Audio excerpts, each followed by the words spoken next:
విద్యుత్ శాఖలో పనిచేస్తున్నటువంటి ఆర్టిజన్ సహోదరులకు జరుగుతున్నటువంటి అన్యాయాన్ని నేనైతే తీవ్రంగా ఖండిస్తున్నా. యాక్చువల్ గా గతంలో జరిగిన పాలకుల వాళ్ళ యొక్క చేతగానితనం వల్లనే వీళ్ల బతుకులు బజారున పడటం చాలా బాధాకరం.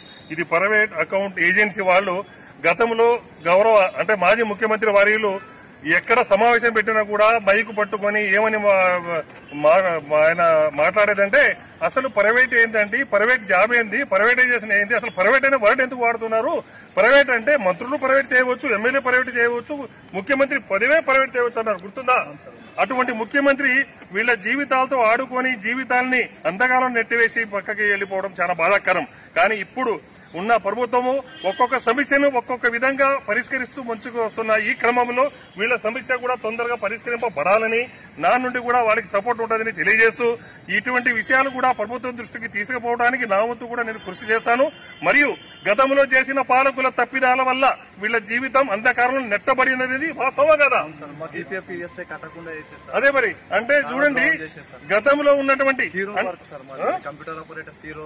అదే నిజంగా సరే ఏది ఇటువంటి వీళ్ళ పరిస్థితి వీళ్ళ జీవితాలు ఎంత దుర్భరంగా ఉన్నాయంటే నాకు చాలా బాధగా ఉంది.